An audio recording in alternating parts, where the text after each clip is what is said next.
अस्सलाम वालेकुम। आज हम स्टैटिस्टिक्स में बात करेंगे प्रेजेंटेशन ऑफ डाटा की कि डाटा जो होता है हमारे पास, चाहे वो रॉ की फॉर्म में हो, चाहे प्राइमरी हो, चाहे सेकेंडरी हो, उसको हम किस तरह प्रेजेंट करते हैं। तो इसका मकसद क्या होता है कि the presentation of data simplifies the complex data to make it easily understandable.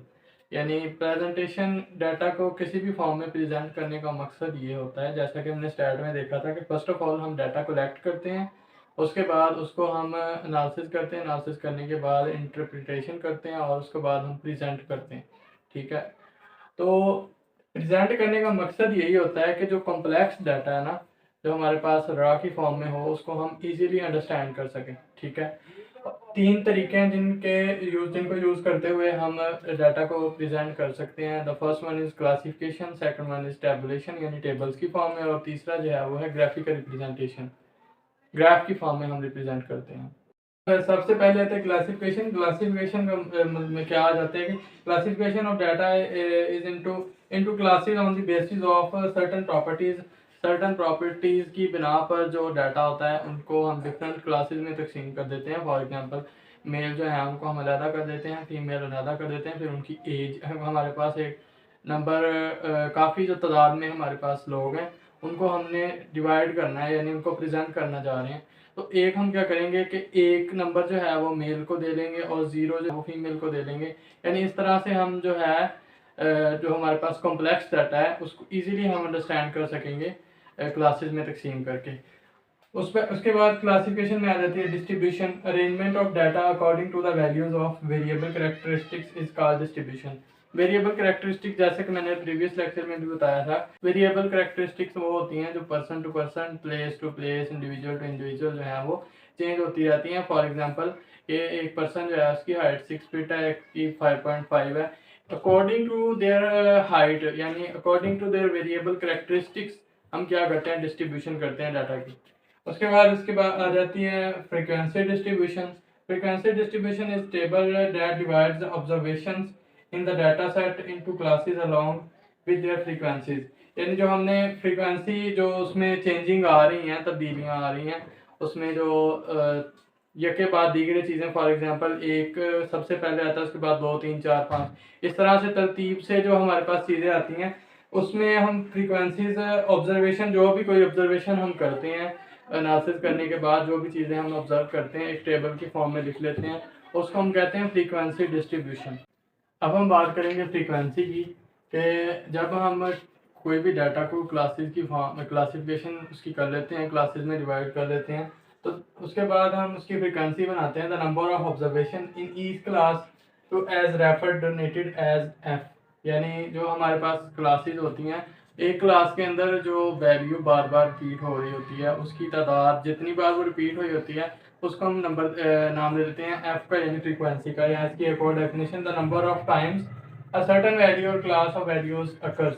यानी किसी भी वैल्यूज की जो क्लास है वो जितनी मरतबा किसी भी क्लासिफिकेशन में अकर हो हमारे पास आए, उसको हम कहते हैं फ्रीक्वेंसी। फॉर एग्जांपल, यहाँ पे मैंने एग्जांपल दिया है, यहाँ पे मैंने डिफरेंट वैल्यूज लिखी हैं, 2 2 3 4 7 9 8 3 2।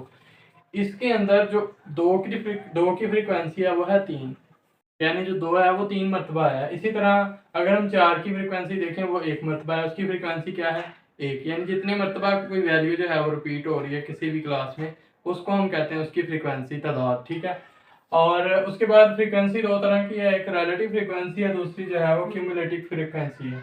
रिलेटिव फ्रीक्वेंसी को हम क्या कहते हैं कि frequency of class divided by total frequency. यानी एक क्लास की फ्रीक्वेंसी जो है उसको हम टोटल पे अगर डिवाइड करें तो उसको हम कहेंगे रिलेटिव फ्रीक्वेंसी।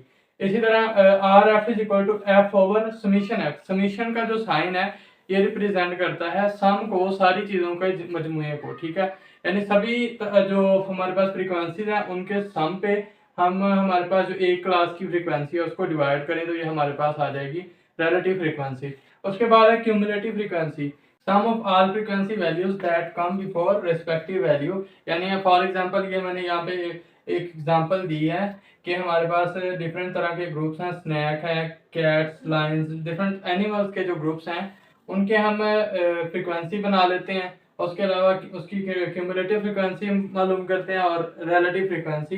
क्यूमुलेटिव फ्रिक्वेंसी ये होती है कि हमारे पास जो कोई भी फ्रिक्वेंसी है उससे पहले आने वाली जो तमाम फ्रिक्वेंसीज हैं उनके मजमूए को और उसके बाद हम जो हमारे पास फ्रिक्वेंसी मौजूद है किसी क्लास की उसको जमा करें तो उसको हम कहते हैं क्यूमुलेटिव फ्रिक्वेंसी। अब मैंने यहाँ पे एग्जांपल दी है कि डिफरेंट तरह के एनिमल्स के ग्रुप हैं, स्नेक्स है, कैट्स है, लायंस हैं, टाइगर्स हैं, रैबिट्स हैं, ठीक है। उसमें 5 यानी ये 5 दफ़ा स्नेक आया और हमारे पास एक यानी हमारे पास रा की फॉर्म में डाटा था, उसमें स्नेक लिखा था, कैट, लायंस, टाइगर्स थी, रैबिट्स, ये सारी चीज़ें हमारे पास एक फॉर एग्जांपल रा फॉर्म में डाटा था, उसमें ये सारी चीज़ें लिखी हुई थी। हमने उसमें से फ्रिक्वेंसी निकाल ली, सारे जो हमारे पास एनिमल्स हैं उनमें जो स्नेक है वो 5 दफ़ा आया, इसी तरह कैट्स हैं वो 6 दफ़ा, इसी तरह लायन 7 और टाइगर 8 और रैबिट्स जो है 9 दफ़ा आए।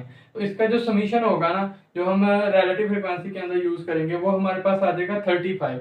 और अब हम मालूम करना चाहते हैं क्यूमुलेटिव फ्रिक्वेंसी। क्यूमुलेटिव फ्रिक्वेंसी जो है इसकी तो 5 होगी क्योंकि स्नेक से पहले जो है वो कोई भी ग्रुप जो है वो नहीं आ रहा। लेकिन जो सेकंड है उसमें हमारे पास जो सेकंड फ्रिक्वेंसी है 6, उससे पहले 5 आ रहा है, तो उसमें हम सम करके इसको लिखेंगे, हमारे पास हो जाएगा 11। ये होगी तो सेकंड ग्रुप की क्यूमुलेटिव फ्रिक्वेंसी। इसी तरह अगर हम थर्ड की निकालना चाहें तो उसमें जो ऊपर वाला हमारे पास तीन, दोनों का सम क्या आया था 11, 11 में हम थर्ड जो है वो कैलकुलेट करेंगे, जमा करेंगे, तो लाइन वाले ग्रुप की हमारे पास क्यूमुलेटिव फ्रिक्वेंसी जो है वो आ जाएगी। इसी तरह से अगर हम नेक्स्ट की मालूम करना चाहें तो वो भी सेम मेथड है।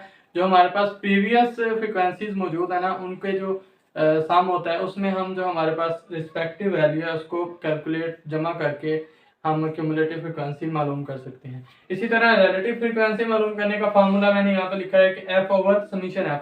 जितनी हमारे पास फॉर एग्जांपल स्नेक वाला जो ग्रुप है उसकी फ्रिक्वेंसी 5 है, उसको हम टोटल पे जो हमारे पास समीशन है उस पर डिवाइड करेंगे। 5 ओवर 35 ये हमारे पास 0.14 आ जाएगा। इसी तरह ये हमारे पास 6 ओवर 35 है 6.17।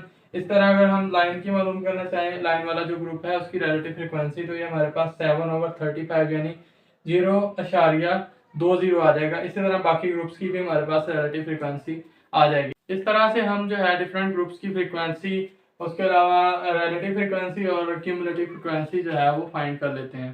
तो ये थी आज की हमारी वीडियो। अगर आपको ये लेक्चर अच्छा लगा हो तो हमारी वीडियो को लाइक कर दें और HMD केमिस्ट्री जो हमारा चैनल है उसको सब्सक्राइब कर दें ताकि आने वाली वीडियोस की अपडेट्स आपको मिलती रहें। अल्लाह हाफिज़।